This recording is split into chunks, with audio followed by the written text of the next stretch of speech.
Vamos a conversar como todos los viernes con nuestro compañero y amigo Andrés Oppenheimer. ¿Cómo estás, querido Andrés? Gusto saludarte.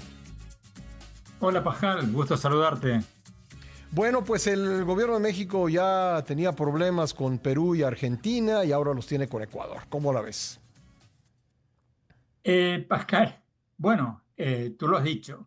Eh, ayer, escaló el conflicto con Ecuador. Esta mañana, la viuda del ex candidato presidencial Fernando Villavicencio, asesinado el año pasado en Ecuador, le dio declaraciones durísimas contra el presidente Andrés Manuel López Obrador, diciendo que se estaba entrometiendo abiertamente en asuntos internos de Ecuador, lo mismo que había dicho el gobierno de Ecuador.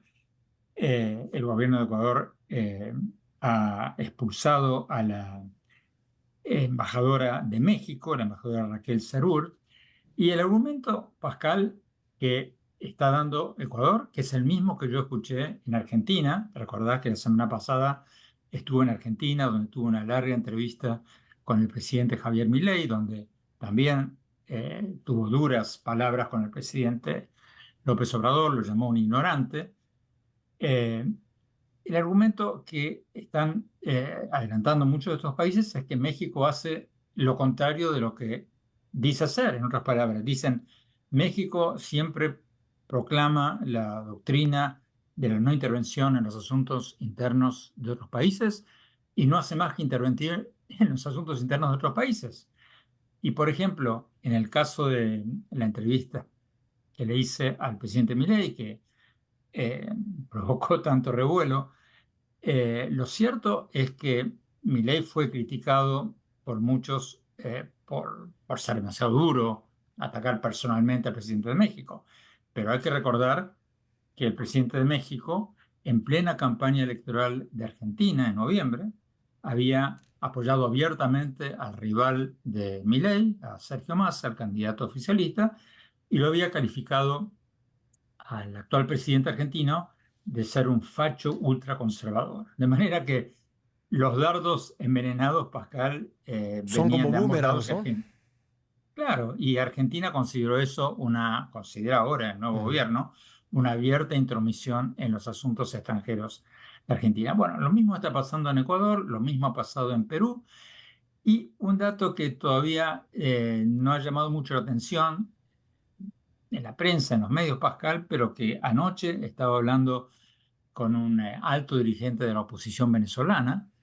Y ahí hay otro dato nada menor sobre el aislamiento de México, si quieres, o el hecho de que México no esté en sintonía con la mayoría de los países latinoamericanos, porque fíjate un dato importante, Brasil y Colombia, dos presidentes democráticamente electos de izquierda, igual que López Obrador, eh, ayer abiertamente quebraron su silencio sobre las elecciones venezolanas Ujú. y criticaron abiertamente la proscripción de María Corina Machado, la principal candidata Sí, y opositora. aquí López Obrador no ha de- dicho nada al respecto, ¿eh?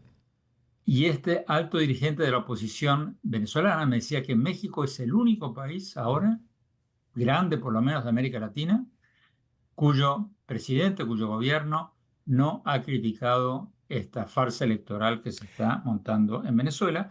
Y me decía que este es un tema del que ningún país de América Latina puede hacerse el distraído, porque llevan casi 8 millones de migrantes, refugiados venezolanos en todo el continente. Ujú. O sea que esto es un tema que está afectando a todos los países de la región.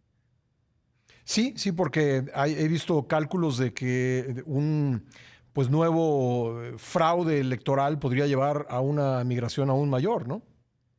Bueno, María Corina Machado me dijo precisamente eso en una entrevista que le hice en CNN. Y en la entrevista que le hice al presidente argentino, Pascal, él criticó no solo las palabras del presidente López Obrador, sino también las de la candidata Claudia Sheinbaum, Sí. que según él también eh, criticaron desmedidamente a su persona o a su proyecto político. lo que funcionarios argentinos consideran una abierta intromisión. O sea, como tú decías recién, es un boomerang, lo que va viene. Lo cierto, Pascal, es que parece que no pasa semana sin que México se enfrasque en alguna disputa diplomática. Por suerte, las cancillerías de Argentina, México, eh, lograron evitar que esto pase a mayores, lo dejaron como una disputa entre presidentes, pero que no va a afectar Ujú. las relaciones diplomáticas. Eso es bueno porque por lo menos no va a tener consecuencias concretas, materiales, económicas en ninguno de los dos países. Sí, bueno, porque sí, que dos países tan importantes de América Latina como Argentina y México estén pues con disputas no es realmente nada favorable para la región. Claro que no, Pascal. Y lo interesante de todo esto es el tema de la no intervención, porque según me decían diplomáticos argentinos después de la entrevista en la que Milei tuvo este calificativo con el presidente de México, por cierto, la pueden ver ya en el canal de Oppenheimer Presenta en YouTube. Este domingo a la noche vamos a sacar la segunda parte de la entrevista con el presidente argentino, también en CNN. Pero ellos me hacían mucho hincapié en el tema de la no intervención, Pascal, porque Ujú. dicen, ¿cómo puede ser que México siempre esté hablando de la no intervención y sean los primeros en intervenir en los asuntos internos de todos los países de la región? Bueno, pues ahí está y felicidades por esa gran entrevista. Andrés, te mando un abrazo, muchas gracias por estar con nosotros como todos los viernes. Gracias, Pascal. Hasta siempre.